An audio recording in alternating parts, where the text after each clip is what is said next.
It's Microtech PB, and got a lot of questions about concerning tanks. Did put the show up on high pressure air converted from CO2 to high pressure air, and I always get emails about Mike, what the hell is it on the back of your tank? And basically all I have here on the back of my tank is some hockey tape that I bought from Dick's Sporting Goods. I don't really like using a tank cover. It's all personal preference. Some people like using a tank cover, some people don't. For me, I've found that when I have a tank cover, when I'm playing a lot of games, and usually, we're over at, I practice at CFP in Lakeland, Central Florida paintball, great fields, and also at Cone Sports in Riverview. After you play, 20, 30 games of X-ball against some of these teams that I play against, Fierce and CP Factory and Damage and, Palm Beach Vipers and all these other really good teams, you're going to get shot a lot, okay? A lot. And I found that the tank covers just have a tendency to retain a lot of shell, they retain a lot of shell, they retain a lot of paint. It just kind of turns into a sticky sponge. And by just using the tank tape on the back, if I get hit in the tank, I can just wipe it off. Now, the next question people always ask me is, if without a tank cover, aren't you afraid that your tank is going to get damaged or anything like that? I mean, I play on grass. I mean, when I'm playing in the woods, I'm playing in the, I'm playing on dirt and stuff like that. I mean, I don't play on concrete. I mean, this is one of the hardest substances out there right now. I mean, you've got aluminum wrapped in carbon fiber, sealed in epoxy resin. So unless you drop this on concrete, there's really not much that's going to happen to your tank when you're out there on the field. I mean, I've scratched a couple tanks here and there, sliding into a stake or something like that. But honestly, if you're going to cause damage to this tank, an extra 1/16 of an inch of fabric isn't going to protect this thing. I mean, it's like the same amount of a material that goes into this washcloth is wrapped around it. Like, that's going to help it much. I mean, it's kind of more of a personal preference if you like them or not. Now, why I do the tank tape is, when I'm out there and I'm playing, especially with the jerseys, the nylon jerseys, without it on the back, my tank slips around a little bit on my shoulder. So what I'm going to do here is I'm just going to show you what I do. Okay, this is basic hockey tape, $2 a roll hockey tape. It's called Renfrew. RENFREW hockey tape, made in Canada, and they sell it at Dick's Sporting Goods, I think, for $2.99. This is what it looks like. So if you go into the hockey section, this is what it looks like. Now, I don't think this is the friction tape. This is just hockey tape. And basically all I do here is, I'm going to try to do this without trying to show you guys how to do this, is I just, first off, I crisscross it on the back.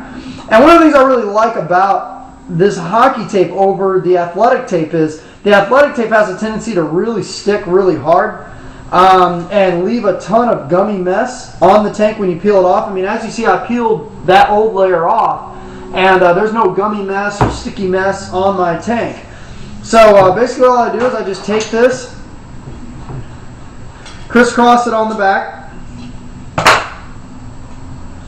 and I usually do this, it's like cutting a pizza. I do it about 8 times. Crisscrosses a couple times here. Okay.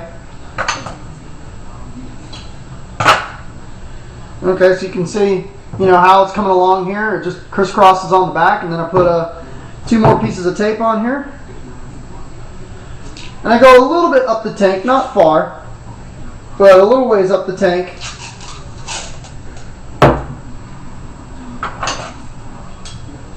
And then just cut it. So you can see what we're doing here. We're just putting tape across the back.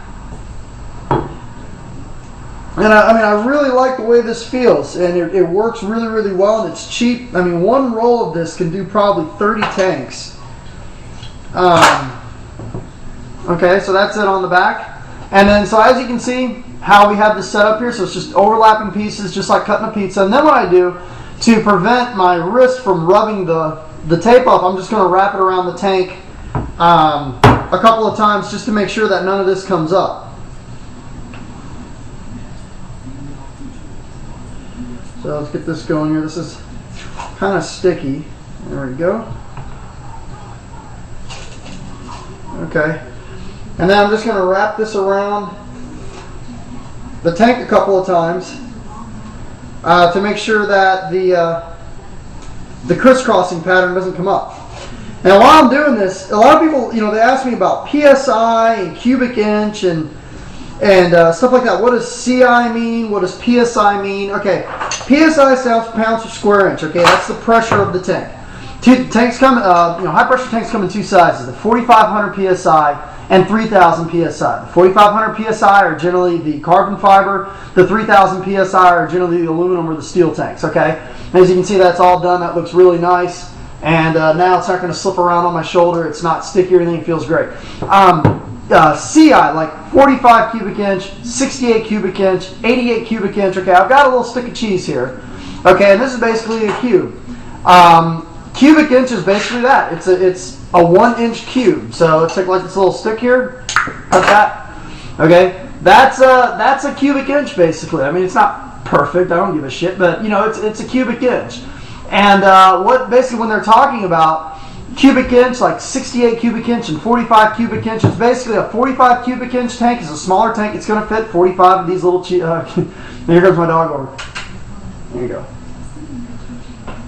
Loves cheese, yes. Come here, Rocky.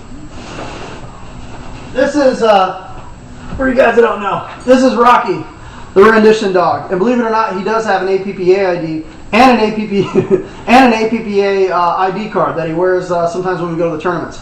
But cubic inch and cubic inch is basically a 45 cubic inch fits 45 of these little cheese cubes.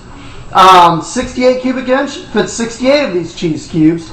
88 cubic inch fits 88 of these cubes. 114 fits 114 of these cubes. So you can just imagine stacking all these up, how much bigger it's going to be. That's what CI means. 45 cubic inch, 4,500 tank, you're going to get maybe 900 shots on an average gun. 68 cubic inch, 4,500, you're probably going to get between 14 to 1,700. 88, you're going to shoot over a case. 114 PSI, I mean, it's maybe 3,000 shots on it. So that's basically what tank wrap is, what the hell is on the back of my tank. And first post on this video, I'm going to ship you out some of this. So enjoy.